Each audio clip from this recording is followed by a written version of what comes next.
Hello friends, నేను మీ నీలిమాని. నీలుస్ రెసిపీస్కి స్వాగతం. ఈరోజు నేను చేయబోయే రెసిపీ వచ్చేసి చుక్కకూర టమాటా కూర అండి. ఇది కూర లాంటి చట్నీ. ఎంత తక్కువ వేసుకున్నా అన్నంలోకి చాలా కలుస్తుందండి. 1 టీ స్పూన్ వేసుకున్నా చాలా అన్నంలోకి కలుస్తుంది. చాలా బాగుంటుంది, చాలా ఫాస్ట్గా కూడా అయిపోతుంది. పదండి వీడియోలోకి. ముందుగా కడాయి పెట్టుకున్నాను. అందులో ఒక 2 టేబుల్ స్పూన్స్ ఆయిల్ వేస్తున్నాను. ఇది పచ్చడిలాగే ఉంటుంది, నిల్వ ఉంటుందండి. ఒక 1 వీక్ అయినా నిల్వ ఉంటుంది. అందుకని చెప్పేసి ఒక 2 టేబుల్ స్పూన్స్ ఆయిల్ వేసాను. ఇప్పుడు ఇంకా పోపు గింజలు వేసుకుందామండి. పోపు దినుసులు వేసుకుందాము. 1.5 టీ స్పూను ఆవాలు వేసుకుంటున్నాను. అలాగే 1 టీ స్పూన్ జీలకర్ర వేసుకుంటున్నాను. ఇవి కాస్త వేగాలి. వేగినాక 2 మీడియం సైజ్ ఆనియన్స్ వేసుకున్నాను. అవి సన్నగా కట్ చేశానండి. ఇవి కొంచెం వేగాలి. ఇది అల్లం వెల్లుల్లిపాయ పేస్ట్ వేస్తున్నాను. అలాగే కాస్త మెంతి పొడి వేస్తున్నాను. ఇది పచ్చళ్ళలాగే ఉంటుంది కాబట్టి మెంతి పొడి వేస్తున్నాను. ఇది కాస్త వేగాలండి. అల్లం వెల్లుల్లిపాయ పేస్ట్ అనేది పచ్చివాసన పోయే వరకు వేగాలి. వేగింది, సువాసన వస్తుందండి. చాలా బాగా స్మెల్ వస్తుంది. 1 టీ స్పూన్ పసుపు వేస్తున్నాను. అలాగే నెక్స్ట్ టమాటాలు అండి. ఇలా సన్నగా కట్ చేసుకోవాలి. టమాటా కూడా మనకి ఆనియన్ ఎలా కట్ చేసుకున్నామో అలా సన్నగా కట్ చేసుకునే వేస్తున్నాను. ఒక 4-5 టమాటాలు వేస్తున్నానండి. ఇవి కూడా బాగా కలుపుకుందాము.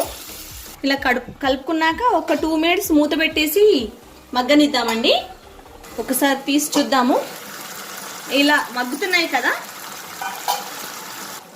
ఇవి ఒక 6 కట్టల చుక్కకూర అండి. ఇలా సన్నగా కట్ చేసి పెట్టుకున్నాను. 6 కట్టల చుక్కకూర. మామూలుగా మీడియం సైజ్ ఇంత ఉంటుంది కదండి, అవి 6 కట్టలు వేస్తున్నాను. ఇలా సన్నగా కట్ చేసి పెట్టుకోవాలి. అవి వేస్తున్నాను ఇందులో. ఇంకా దీన్ని బాగా కలుపుకుందాము. ఇందులో తగినంత సాల్ట్ వేస్తున్నాను. మన టేస్ట్కి సరిపడా సాల్ట్ వేసుకుందాము. అలాగే ఇందులో కారం కూడా వేస్తున్నాను. ఎండు కారమే వేసుకుంటున్నాము. ఇది కూడా తగినంత కారం.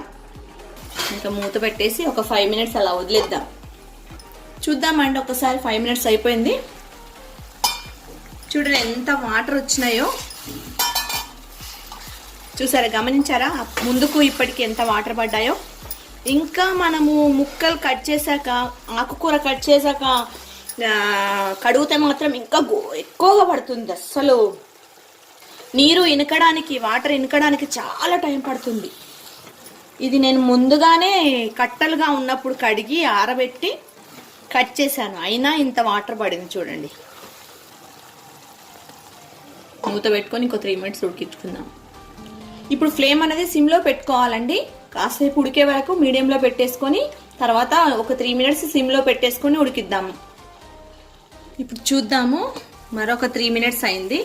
చూడండి ఆయిల్ ఎలా పైకి తేలిందో. ఇలా పైకి తేలే వరకు ఉంచాలి.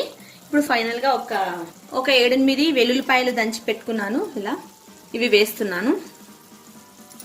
ఒక 2 టీ స్పూన్స్ నువ్వుల పొడి వేస్తున్నాను. ఇంకా నువ్వుల పొడి మన ఇష్టం అండి. వేసుకుంటే వేసుకోవచ్చు, లేకపోతే లేదు. నేనైతే వేస్తున్నాను. హెల్త్కు మంచిది కదా, అందుకని చెప్పేసి నేను వేసాను. అలాగే 1/2 టీ స్పూన్ ధనియా పౌడర్ వేస్తున్నాను. ఇది చాలా బాగుంటుందండి ఫ్లేవర్ అనేది. ఇది ఇంకా బాగా కలుపుకుందాము. ఇంకా అయిపోయాయండి. ఇందులో వేసే ఐటమ్స్ ఏమీ లేవు. సింపుల్గా చేసుకోవచ్చు. ఇప్పుడు నువ్వుల పొడి వేసాం కదా, ఇంకా కొంచెం గ్రేవీ దగ్గరకు వస్తుంది. మనము థిక్నెస్ అవుతుందండి కర్రీ అనేది. చూడండి థిక్నెస్ అయింది కదా. ఇంకంతే. ఒక్క 2 మినిట్స్ ఉంచేసి ఇంకా ఆఫ్ చేసుకోవడమే. కర్రీ అనేది కంప్లీట్ అయిపోయింది. చూసారా? ఇంకొక 2 మినిట్స్ ఉంచుకుందాం అన్నాను కదా. చూడండి ఆయిల్ ఎంత బాగా పైకి తేలిందో. పచ్చడిలాగే ఉంటుంది. చూసారా? ఇలా పైకి తేలే వరకు ఉంచేసి ఇంకా ఆఫ్ చేయడం అయిపోయిందండి. రెడీ అయిపోయింది కర్రీ. ఈ చుక్కకూర టమాటా కర్రీ రెడీ అయిపోయిందండి. చూడండి ఎంత అందంగా ఉందో. ఎంత అందంగా ఉందో అంత టేస్ట్ కూడా అలాగే అమోఘంగా ఉంటుందండి. చాలా బాగుంటుంది. చాలా ఫాస్ట్గా అయిపోతుంది ఈ కర్రీ అనేది. మనకి ఒక 10 మినిట్స్లో అయిపోతుంది. మనకి చుక్కకూర అనేది కడిగి పెట్టుకున్నామంటే ఒక 10 మినిట్స్లో ఫినిష్ అయిపోతుంది కర్రీ అనేది. ఇంత బాగుండే చుక్కకూర కర్రీ కనుక మీకు నచ్చినట్లయితే లైక్ చేయండి, మీ ఫ్రెండ్స్కి రిలేటివ్స్కి షేర్ చేయండి, సబ్స్క్రైబ్ చేయండి. సబ్స్క్రైబ్ చేశాక బెల్ ఐకాన్ ఉంటుంది, అది టచ్ చేస్తే ఆల్ ఆప్షన్ వస్తుంది. అది టచ్ చేస్తే నేను పెట్టే రెసిపీస్ అన్ని నోటిఫికేషన్ రూపకంగా వస్తాయండి.